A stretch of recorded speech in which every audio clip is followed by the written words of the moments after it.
اور تمام مرد حضرات کے علاوہ ساری بچہ پارٹی، جو کہ اب بچے تو نہ رہے تھے لیکن کہلائے بچے ہی جاتے تھے، ماں سوائے مینال کے ایئرپورٹ سکندر کو ریسیو کرنے گئے تھے۔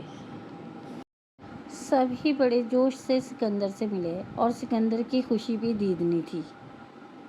فرحان اور سکندر میں کیونکہ اتنا ایج ڈفرینس نہیں تھا، اس لیے ان دونوں میں دوستی بھی تھی اور واٹس ایپ پر بھی بات چیت ہوتی رہتی تھی، اور وہ دونوں ایک دوسرے سے کوئی بات نہیں چھپاتے تھے، بلکہ اپنی زندگی کی تمام چیزیں اور کسی سے نہیں لیکن ایک دوسرے سے ضرور شیئر کرتے تھے۔ وہ آج بہت خوش تھا، وہ سب سے بہت پیار سے ملا، اور جب عائشہ خاتون اس کے سامنے آئیں اور اس کے گلے لگ کر کافی دیر تک روتی رہیں اور وہ انہیں چپ کراتا رہا، اور پھر اس وعدے کے ساتھ اس کی خلاصی ہوئی کہ اب وہ کہیں نہیں جائے گا۔ عصمت آرا خاتون بھی اپنے پوتے سے بہت محبت سے ملی۔ سکندر انہیں ویسے بھی بہت پیارا تھا، ایک تو ان کا پہلا پوتا تھا اور پھر اس کی شکل اپنے دادا سے بھی بہت ملتی تھی، اور نہ صرف شکل ملتی تھی، عادتیں بھی بالکل اپنے دادا جیسی تھیں، اس لیے وہ انہیں بہت پیارا تھا۔ البتہ سکندر کو اپنی دادی بہت کمزور لگی، اور وہ جانتا تھا کہ کون سا دکھ انہیں اندر ہی اندر کھائے جا رہا ہے۔ عصمت آرا اپنے اس بیٹے کے خالی پورشن کو کئی دفعہ حسرت بھری نظروں سے دیکھا کرتی تھی اور سوچتی تھی کیا کبھی ایسا دن بھی آئے گا کہ ان کا وہ بیٹا کبھی بھولے سے لوٹ آئے اور وہ بھی یہاں آ کر آباد ہو، اور وہ ان کے بچوں کو بھی اپنے سامنے ہنستے مسکراتے دیکھ سکے۔ وہ تو اپنی ہر نماز میں اپنے اللہ سے یہی مانگتی تھی کہ ان کا بیٹا لوٹ آئے، مگر پتہ نہیں یہ دعا کبھی قبول بھی ہونی تھی یا نہیں۔ اللہ اللہ کر کے چھٹی کا ٹائم آیا تو مینال نے بھی اللہ کا شکر ادا کیا اور گیٹ سے باہر آ کر اپنی گاڑی کی تلاش میں نظریں دوڑائیں، لیکن ابھی اسے کوئی لینے ہی نہیں آیا تھا اور اسے رہ رہ کر غصہ آ رہا تھا۔ وہ پھر سے دوبارہ اندر کالج کے چلی گئی۔ اگر صوبیہ آئی ہوتی تو وہ اس کے ساتھ ہی چلی جاتی، کیونکہ ان کا گھر ایک دوسرے کے قریب تھا، اس لیے جب کوئی اسے لینے نہ آتا تو وہ صوبیہ کے ساتھ چلی جاتی تھی، مگر آج تو اسے یہ سہولت بھی میسر نہ تھی۔ انتظار کے علاوہ اور کوئی چارہ ہی نہیں تھا، سو وہ کالج کے اندر واپس چلی گئی۔ آمنہ جب ظہر کی نماز پڑھ کر نیچے آئی تو اس نے سب کو ہنستا مسکراتا باتوں میں مصروف دیکھا، لیکن جب انہیں کہیں بھی مینال نظر نہ آئی تو انہوں نے رحیم صاحب سے پوچھا کہ مینال کہاں ہے، آئی نہیں ابھی کالج سے؟ تو سب کے اوزان خطا ہو گئے کہ مینال کو لانا تو کسی کو یاد ہی نہیں رہا، اور بخت کو تو اپنی زندگی کے لالے پڑ گئے تھے، کیونکہ سب سے زیادہ کلاس اسی کی لگنے والی تھی، کیونکہ مینال کے پک اینڈ ڈراپ کی ذمہ داری جو تھی وہ بخت کی تھی کہ اسی نے اسے کالج ڈراپ کرنا تھا اور اسی نے پک کرنا تھا، اس لیے اب اس کی سانس اٹکی ہوئی تھی کہ وہ کیا کرے۔ اس نے فوراً کیز اٹھائیں اور باہر کی طرف دوڑ لگا دی، اور اللہ اللہ کر کے 20 منٹ کا سفر اس نے 10 منٹ میں طے کیا اور کالج پہنچا، لیکن مینال کا وہاں پر رو رو کر برا حال ہو چکا تھا۔ ٹیچر نے الگ اس کی کلاس لگائی کہ تمہیں لینے ابھی تک کیوں نہیں آئے، اور چوکیدار الگ پریشان بیٹھا تھا۔ 1:30 بجے ان کے کالج کی چھٹی ہو جاتی تھی اور آج 4 بج گئے تھے اور ابھی تک کوئی نہ آیا تھا۔ اس نے گھر کے لینڈ لائن نمبر پر کالز بھی کیں لیکن کسی نے فون بھی نہیں اٹھایا،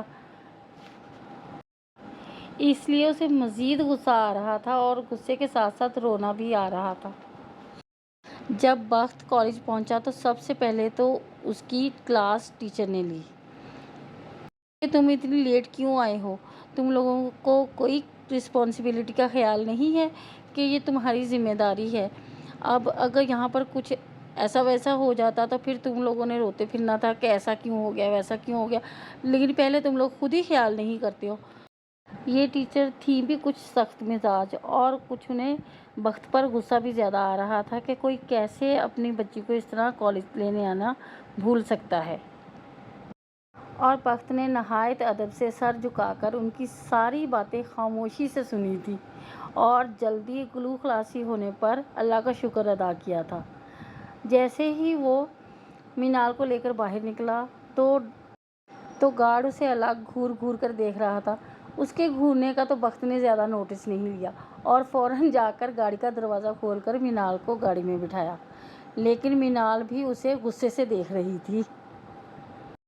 گاڑی میں بیٹھ کر پہلے تو بخت نے سکون کا سانس لیا، اور پھر پانی کی بوتل مینال کی طرف بڑھائی کہ یہ لو پانی پی لو، جسے مینال نے غصے سے اس کی طرف دوبارہ پھینک دیا اور کہنے لگی کہ مجھے تمہارے ہاتھ سے پانی بھی نہیں چاہیے اب۔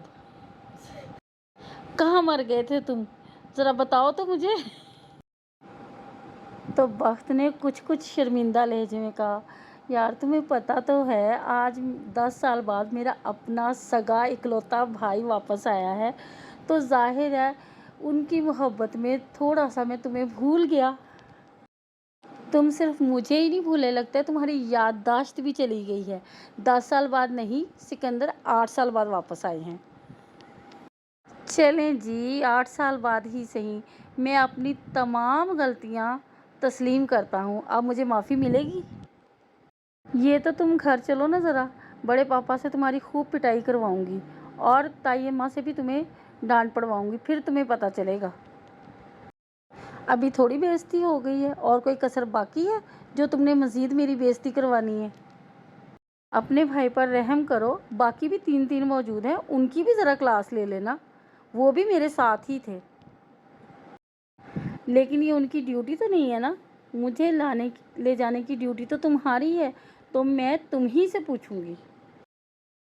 اچھا نا، چلو پیاری بہنا، لڑائی معاف کرو، اللہ میاں کا گھر صاف کرو، اب بس دوستی ہو گئی ہماری، کوئی لڑائی نہیں ہے۔ اچھا چلو بعد میں گھر چلیں گے، پہلے میں تمہیں تمہاری فیوریٹ آئس کریم کھلاتا ہوں۔ اور آئس کریم کے نام پر تو مینال سے بے شک قتل بھی معاف کروا لو، وہ کرنے کو تیار تھی۔ فوراً مان کر کہنے لگی، میں 2 لوں گی۔ اچھا، لیکن میرا ارادہ تو تمہیں 4 دلوانے کا تھا۔ جی نہیں، زیادہ لالچ بھی اچھی بات نہیں ہے، مجھے اپنا گلا خراب کروانے کا کوئی شوق نہیں ہے۔ اور پھر وہ دونوں گاڑی سے اتر کر آئس کریم پارلر چلے گئے، جہاں پر مینال نے آئس کریم کھائی، اور پھر اس کے بعد وہ دونوں گھر پہنچے۔ جب مینال گھر پہنچی تو سبھی اس کے انتظار میں بہت پریشان بیٹھے تھے۔ مینال بھاگ کر اپنی دادی ماں کے گلے لگی اور پھوٹ پھوٹ کر رونے لگ پڑی، اور کہنے لگی، دادی ماں، بخت نے مجھے وہیں پر کالج میں اکیلے چھوڑ دیا، اور میں وہاں پر اکیلی تھی، وہاں پر اور کوئی بھی نہیں تھا، صرف ایک ٹیچر تھی جو مجھے بار بار ڈانٹی جا رہی تھی۔ اور سب خشمگین نظروں سے بخت کو دیکھے جا رہے تھے۔ تو اس پر بخت نے چڑ کر کہا، کیا سب مجھے ہی گھورے جا رہے ہیں؟ بھائی میں اکیلا تو نہیں بھولا، سارا گھر ہی بھول گیا تھا اسے، اب سب اچھے بن رہے ہیں اور مجھے بیچ میں برا بنا رہے ہیں۔ یہ کہتے ہوئے بخت نے وہاں سے واک آؤٹ کر دیا۔ اسے پتا تھا کہ آج سارا دن اگر یہاں بیٹھا رہا تو اس کی کلاس ہوتی رہے گی، اس لیے وہ اپنے کمرے میں چلا گیا۔ مینال نے اپنے ارد گرد دیکھا اور پھر سب سے پوچھنے لگی کہ سکندر کہاں ہے؟ تو مینال کے اس طرح نام لینے پر اس کی مما نے اسے سختی سے ٹوک دیا کہ مینال، یہ کیا طریقہ ہوتا ہے؟ تم کس طرح سے سکندر کا نام لے رہی ہو؟ سکندر بھائی بولو۔ لیں تو اس میں نیا کیا ہے، میں تو سبھی کے نام لیتی ہوں۔ کیوں بڑے پاپا، میں نے کچھ غلط کہا ہے کیا؟ تو بڑے پاپا ہنستے ہوئے کہنے لگے، نہیں بھائی، ہماری مینال کبھی کچھ غلط نہیں کہتی۔ تو آپ کی بیٹی ایسا کچھ صحیح بھی نہیں کہہ رہی بابا، آپ کو یہ سوچنا چاہیے کہ لڑکیوں کو اتنی بھی آزادی نہیں دینی چاہیے کہ وہ جو مرضی کرتی پھریں۔ اس آواز پر مینال نے پلٹ کر دیکھا تو سامنے سے ایک نہایت ہی شاندار بندہ